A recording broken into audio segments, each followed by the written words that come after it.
सत कबीर की दया अत आदरणीय गरीबदास साहिब जी की अमृतवाणी मंगलाचरण। गरीब नमो नमो सत पुरुष को नमस्कार गुरु की नहीं, सुर नर मनजन साधुआ संतो सर्वस दी नहीं।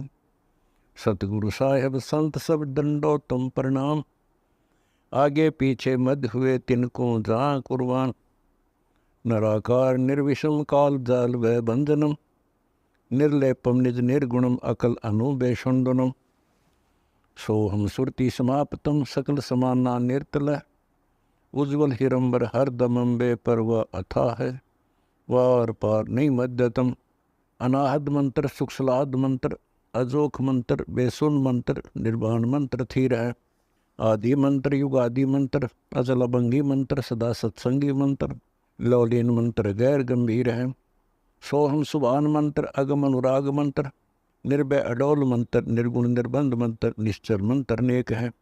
गैबी गुलजार मंत्र, निर्भय निराधार मंत्र, सुमरत सुकृत मंत्र, अगमी अबंच मंत्र, अदली मंत्र अलेख है।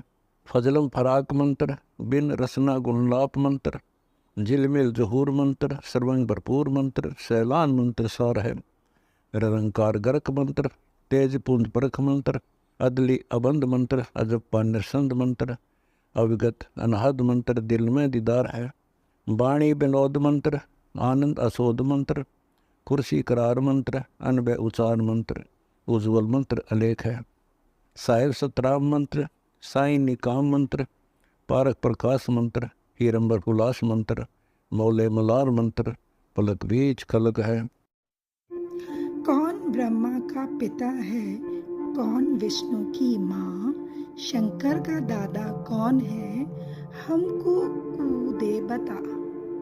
यह जानने के लिए कृपया सुनिए जगत गुरु तत्वदर्शी संत रामपाल जी महाराज के। इस समय अलग से निकालने की आवश्यकता नहीं बनती। हाँ, ज्ञान सुनने के लिए अवश्य थोड़ा सा समय निकालना पड़ेगा। उसके बाद आप जो सिमरण करते हो, काम करते करते बस में जा रहे सफर करते हो, सिमरण कीजिए, मत गप्पे मारिए साथी जो दूसरा बैठा उसके साथ। तो नाम उठत नाम बैठत नाम, सोत जाग वे, सुता उठे रात्रि ना खुल जाती है, नींद से जाग जाता है तो उठते ही सिमरण करने लग जा। सांस का जुण सा भी सूत बैठ जा, उससे याद आ जा, उससे का मट जा। चाहे ब्रह्म गायत्री मंत्र हो, चाहे अपना यो सतनाम है, जो भी उसी का रट शुरू कर दे हैं। फिर वो अपना चलते फिरते जब भी ध्यान आवे उसको याद रखे प्रभु की, ऐसे भक्ति करनी होती है। ये हठ योग आसन लगा करके ये सब मना किया गीता जी में। गीता जी में यहाँ तक लिखा है चौथे अध्याय में कि अर्जुन, यदि तू हठ योग करके बैठ गया, यानी एक स्थान पर बैठकर साधना करने लग गया, तो तेरा निर्वाह कैसे होगा। इसके लिए 8वें अध्याय के 7वें श्लोक में कहा कि तू युद्ध भी कर और मेरा सिमरण भी कर, क्योंकि युद्ध से कठिन कोई काम नहीं होता। और उसको करते करते भी, युद्ध करते समय भी भगवान को भजना होता है। तो आम काम में तो हम आसानी से प्रभु की याद बनाए रख सकते हैं। तो इसलिए परमात्मा की भजन भक्ति के लिए हमने विशेष व्यवस्था की आवश्यकता नहीं पड़ती। फिर भी हमने साधना ठीक शास्त्र अनुकूल करनी चाहिए। तो ये बता रहे हैं कि ये 56 भोग कहाँ मनबोरे, फिर कुरडी चरने जाई, फिर ये सुंदर आहार नहीं रहेंगे, फिर पशु बन के क्या खाएगा, कैसे रहेगा। समय पर सब इच्छा से नहीं खा सकता, भूख लगी रहेगी, नाक डल जाएगी, बैल बन जाएंगे और बन जाएंगे किसी रस्से के साथ। अब फिर क्या होता है कि प्रेत सिला पैजा बिराजे पितरों पेंड भराई, बहुर श्राद्ध खान कुआए काग भय कलमाही। ओए होए, अब कितने निर्णायक ज्ञान दिया है। क्या कहते हैं, रे बोली सी दुनिया गुरु बिन कैसे सरिया, अरे भोली सी दुनिया गुरु बिन कैसे सरिया। क्या बताते हैं, अपने लला के बाल उतरवा वे, देखो कैंची ना लग जइया, एक बकरी का बच्चा लेके उसका गला कटैया, रे भोड़ी सी दुनिया गुरु बिन कैसे सरिया रे बोड़ी सी दुनिया, गुरु बिन कैसे सरिया। कच्चा कच्चा पाका भोजन बना के माता धोकने गईया, उस माता ऊपर कुत्ता मुते वो क्यों ना मर गईया रे बोड़ी सी दुनिया, गुरु बिन कैसे सरिया। अरे भोली सी दुनिया गुरु बिन कैसे सरिया। फिर क्या बताते हैं,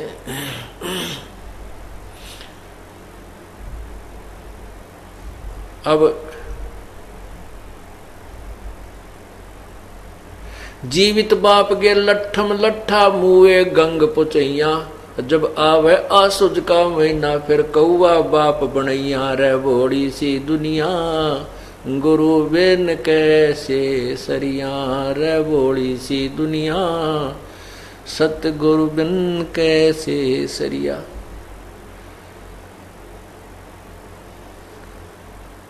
क्या बताते हैं कि ये आन उपासना में आते हैं, ये कौन कौन से,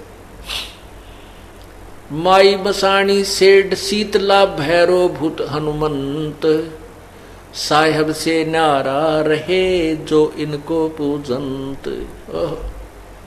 माई मसाणी सेठ शीतला और भैरो भूत हनुमंत उस परमात्मा से दूर रहेगा जो इनकी पूजा करता है, जो इनको पूजंत। गुड़गांव में वाली माता पे जाते हैं, खासकर यहाँ हरियाणा के लोगों में ज्यादा प्रचलित है गुड़गांव वाली माता, या वैसे भी जहां आस पास में किता अपना जुगाड़ जोड़ रखे बका रखे हैं वहां भी जाते हैं। क्या बताते हैं परमात्मा, देखो कैसे गुमराह कर दिया इन नकली गुरुओं ने। बुढ़िया जागी अपने पोते ने गेल लेकर और साथ न पुत्र वधू को, और वहां उस माता वाले स्थान पर जाकर नाई बैठा होता है और ये बहका रखे हैं कि बाल उतरवा के अपने इष्ट धाम पर चढ़ाने चाहिए, न तब नहीं तो वो रूस जाएगा। अब बता इष्ट उन बाला न के शर्म मारेगा, हमारे बाला न इष्ट खाओ न के ना की तब फूकण के ना, इनका क्या करेगा इष्ट। अब वो क्या करते हैं, वहां जाती है बुढ़िया, वहां एक नाई बैठा होता है और वहां भीड़ इतनी लग रही होती है, तो वो बाहर 2 रुपये में बाल कटते हैं तो 10 रुपये में काटे, क्यों, मजबूरी है, कटवाने पड़ेंगे उनको। तो वो क्या कहती है बुढ़िया, ले भाई नाई के मेरे पोते के बाल काट दे, और भाई देख ध्यान करे, कच्चा ध्यान रखना, कच्चा सिर है मेरे पोते के, कांची ना लग जाए भाई, देख रहे ध्यान ते। और वो 2 कैंची भरते हैं, बस इतने दे दे द्वारों से जल्दी। और उन बालों को क्या करते हैं, अंदर मंदिर में चढ़ाते हैं जाके। वह पुजारी क्या करता है, उन बालों ने ठाके कट्टे में डालने जा और शाम ने कुर्डियां पे फेंक जाए। वो बता के बैंक में जमा करा होगा उन बालों को, उसने भी तो बारे पटकने ठाके हुए। तो ये हम बहका रखे थे। अब क्या बताते हैं परमात्मा कि तुम अपना ने यही कट फूट का आप गिर दिया और कितने ठाक है, इस चक्कर में मत पड़ो। ये गलत साधनाएं हमारे शर्मंड रखी है नकली गुरुओं ने, नीम हकीमों ने। तो परमात्मा क्या कहते हैं कि कुछ बुद्धि से काम लो। अपने बेटे का तो इतना डर मानती है कि कदे कैंची ना लग जा और तेरे बेटे को दर्द हो, पीड़ा हो जा पोते को। और एक बकरी का बच्चा लेकर उसका गला कटैया रे बोड़ी सी दुनिया, गुरु बिन कैसे सरिया। पूरे संत के बिना ये निर्णायक ज्ञान जब तक नहीं मिलेगा तेरा उद्धार नहीं हो सकता। अब अपने बच्चे की तो इतनी ममता, इतना प्यारा कैंची लगन का भी डर, और एक बालक एक अमुक जो बोल भी नहीं सकता उसका प्राणी का बच्चा लेकर और माता का भेंट चढ़ा दिया। वो माता कभी बकरे नहीं खाती। वो देव कोई नहीं है जो मांस आहार करता, वो तो राक्षस होते हैं जो मांस आहार करते हैं। वो हमारे इष्ट देव कोई भी देवता मांस आहार नहीं करते। ये हमारे को बहका रखा है उन ज्वाड़ के स्वादुओं ने, जो मर के भूत बन गए, और वो जो नकली गुरु थे वह मांस खाया करते थे, फिर वह पितर भूत बन गए। वह फिर उन्हीं यजमाना माँ का बोलते हैं, मैं भैरव बोलू हूँ, मैं हनुमान बोलू हूँ, मैं माता बोलता हूँ, और एक बकरा चढ़ा दो। उनका वो गुमराह कर देते हैं। और उनके डर के मारे फिर ये पूर्ण परमात्मा का सहारा मिला नहीं, तो डरते फिर ये बेचारे गृहस्थी लोग उन पाखंडिया में जो भूत बोला करते, उनके आधार से मांस चढ़ाने लगे, बकरे चढ़ाने लगे, कटवाने लगे हैं। इस प्रकार यह बात बिगड़ी। फिर कहते हैं, फिर माता की पूजा देखो, कहते कच्चा पक्का भोजन बना कर माता धोखने गई। माता जो धोक लान का दिशा बना कर चलता है काम, तो बेरा कुत्ता न खाना हो तो वो कच्चा पक्का भोजन बनाकर माता धोकने गई। हमने देखी जगह जगह पर ना एक इतनी मंडी की बना देंगे जिसमें मेरे ख्याल में कुत्ता आराम से बैठ सके, बाकी आदमी तो नहीं प्रवेश कर सकता। उसको माता का थान बोलते हैं, स्थान। कहते हैं वो कच्चा पक्का भोजन बनाकर माता धोकने गई, और वो माता के धोकने, माता की पूजा के लिए जो वहाँ गुलगुले पूड़े चढ़ाती है, और कुत्ते बाट देखा करें बुढ़िया एक बतला उतरा टूट कर पड़ा। वो माता नहीं खान पाती, वो कुत्ते खाते हैं। और खा के उस कुत्ते उस माता के आहार को, और चलते समय फिर उसके ऊपर बाथरूम करते हैं, पेशाब करके चलना, उस माता की चोटी में धार मारे। तो परमात्मा कहते हैं अगर वो शक्ति है तेरी माता में, कुत्ते की टांग क्यों ना तोड़ दी, कुत्ता क्यों ना मर गया, या मार देती इसको। नगर बोली सी दुनिया, कच्चा पक्का भोजन बना कर माता धोकने गई, और माता ऊपर कुत्ता मुत्ता, वो क्यों ना मर गई। तेरी घिघी बंदरी है माता के दुखी कर दे, और इस कुत्ते को ना मारती वा। फिर क्या बताते हैं कि जीवित बाप के लट्ठम लट्ठा, और मरने के बाद उसने गंगा में पहुंचाने जाता उसकी अस्थियों को। अब परमात्मा ये बताना चाहते हैं कि जब तेरे पिताजी जीवित हैं, माताजी जीवित थे, तो उनकी सेवा करनी चाहिए थी, उनको प्यार देना चाहिए था, जिसके उद्देश्य से उन्होंने पुत्र की परवरिश की थी।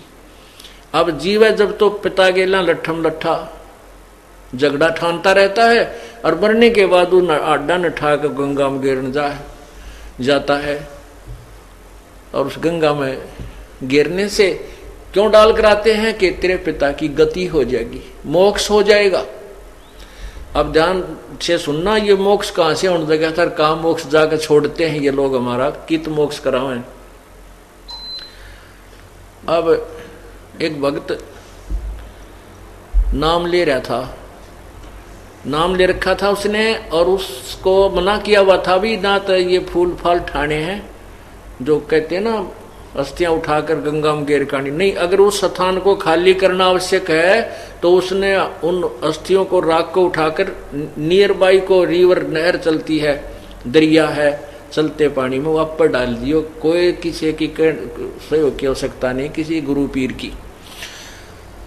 और मान लीजिए आसपास नहर भी उपलब्ध नहीं है, तो उनको खड्डा खोद के अपने कितने भी खेत में, आंगन में, घर में उड़े डाल दिए। जो सोचो भाई कितना नादर ना हो हमारे पिता की अस्थियों का, अच्छी बात है। अगर आपके अंदर ये श्रद्धा है तो उन्हें उड़े गाड़ दे कि माटी में ढूंगा 5-7 फुट 5-4 फुट खोद के उस इतनी राख बना कर उसने वहां डाल दो, या किसी नहर में डालिए।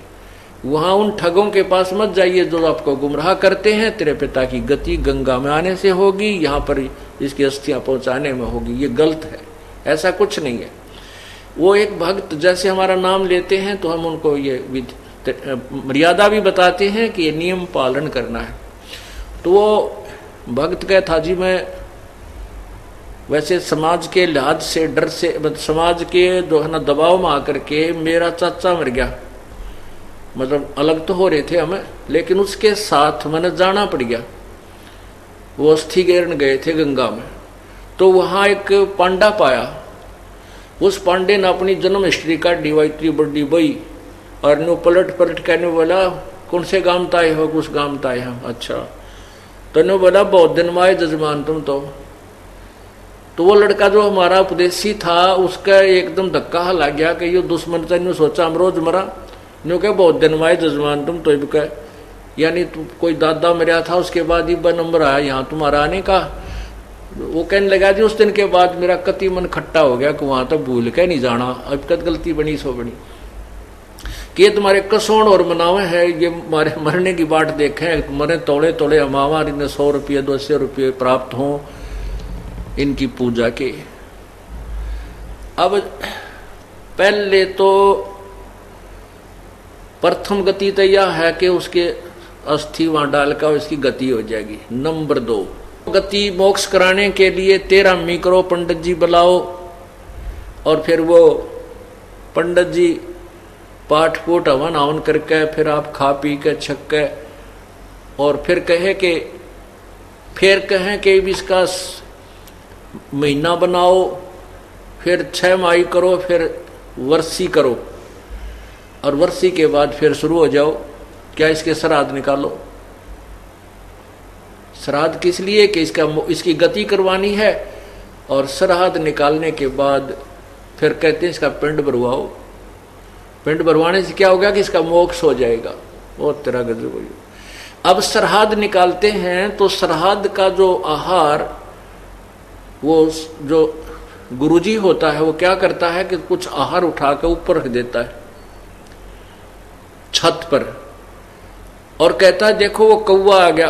अब श्राद्ध के दिन हम तो कौवे तो वैसे भी ध्यान रखा करें कहाँ कुछ खाने की मिल जाए, वो तो अंगे खा जाया करें घर में बढ़कर रसोई में जाकर मार जा सोच अनु सरियाम ऊपर रख दे कौवे टूट के पड़ा करें। तो कौवा आते ही वो खाता है तो गुरुजी कहता देख तेरा पिताजी को भोग लग गया और हो सकता है तेरा पिताजी कौवा बन गया हो, देखा ना भोग लग गया, हो सकता है तेरा पिताजी कौवा बन गया हो। तो श्राद्धों में कौवा यदि आहार कर जावे भोग लगा दे तो पिताजी पितर तृप्त हो गया। अब परमात्मा कहते हैं अरे तो बड़काले खेल खेल रहे हो तुम्हारे को कति मूर्ख बना रखा है, हमारे अंदर बुद्धि नहीं छोड़ी, कोई अपनी सोचने की शक्ति भी खत्म कर दी, हम इतने डरा दिए इन लोगों ने और फिर भी कोई लाभ नहीं होता। कहते हैं जीवित बाप के लट्ठम लट्ठा मुए गंग पुचैया, जब आया आसुज का महीना वो कौवा बाप बनाया रे वोड़ी सी दुनिया, गुरु बिन कैसे है सरिया। यानी सतगुरु बिना ये बात बने नहीं। अपनात्मा ये तो मैंने आपको बताया सब संवेद तत्व ज्ञान, इसी का समर्थन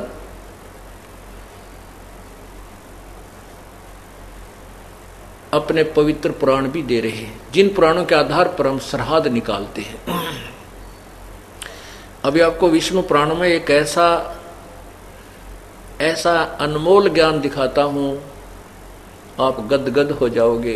रस सचमुच हम तक कती है पागल मूर्ख बना रखे थे अनजान लोगों ने।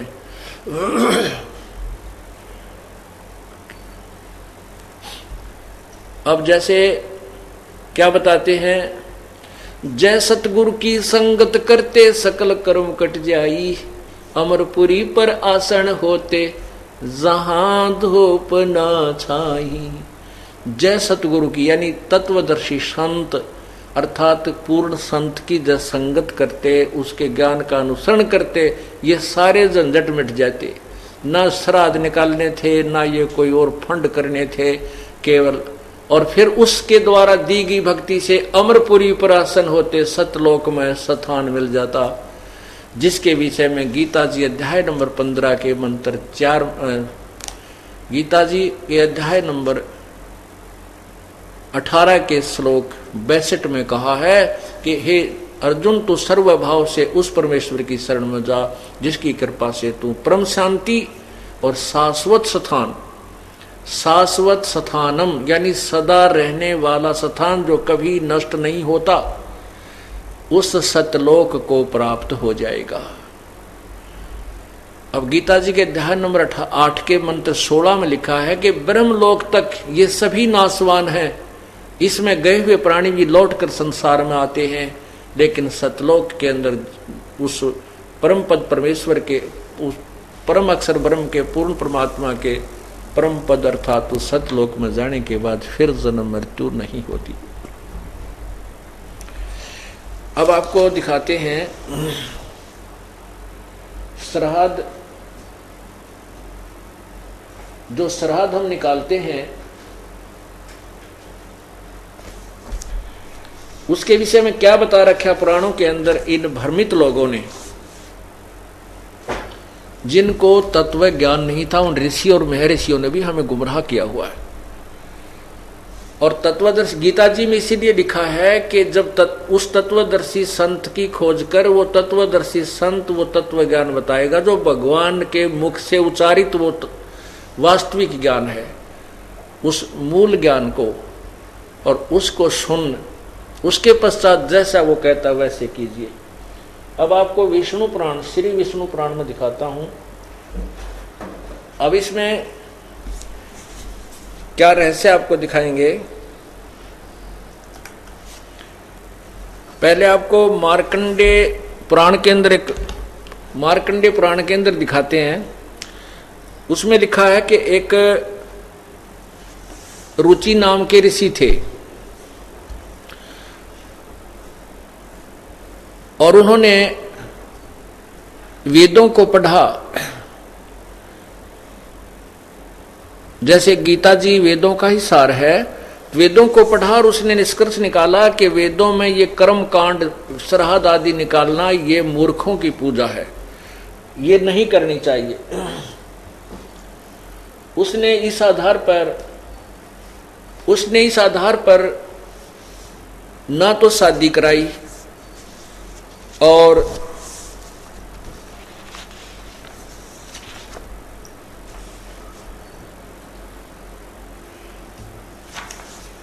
अपने वेदों के अनुसार साधना कर रहा था, जैसा भी वेदों का निष्कर्ष उसने निकाला था, जैसे अन्य ऋषि महर्षियों निकाल रखा है।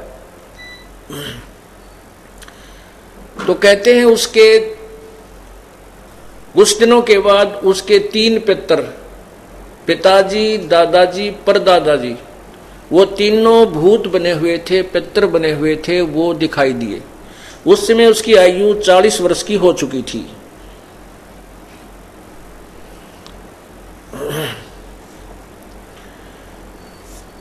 यानी शादी के योग्य भी नहीं रहा था। उस समय वो पितर दिखाई दिए और कहने लगे, बेटा रुचि, तूने शादी क्यों नहीं कराई और शादी करा के तूने हमारे श्राद्ध क्यों नहीं किए बेटा, हम बहुत दुखी हो गए हैं। अब रुचि कहता है कि हे पितरमहो, हे पितामहो, वेदों में इस कर्म कांड को, श्राद्ध आदि निकालने को मूर्खों की पूजा कहा है, फिर आप मुझे क्यों इस मार्ग पर लगा रहे हो।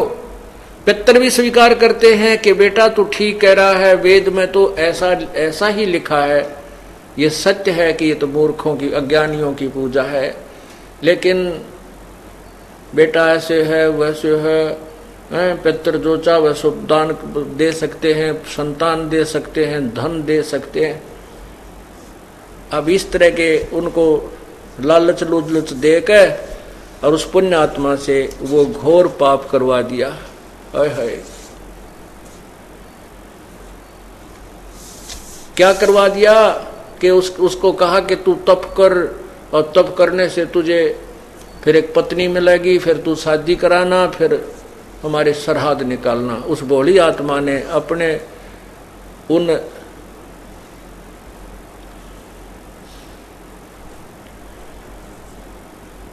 वो जो शास्त्र विरुद्ध साधना करके जो भूत बन गए थे पूर्वज, उनकी बातों में आके अपनी वास्तविक साधना, शास्त्र अनुकूल साधना त्याग दी और स्वयं भी भूत बनने को तैयार हो गया।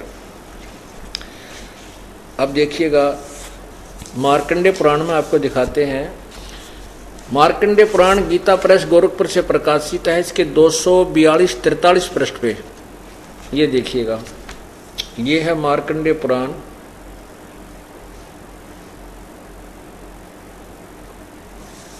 और गीता प्रेस गोरखपुर से प्रकाशित है। इसके ये पृष्ठ नंबर 242 पर देखें, 242।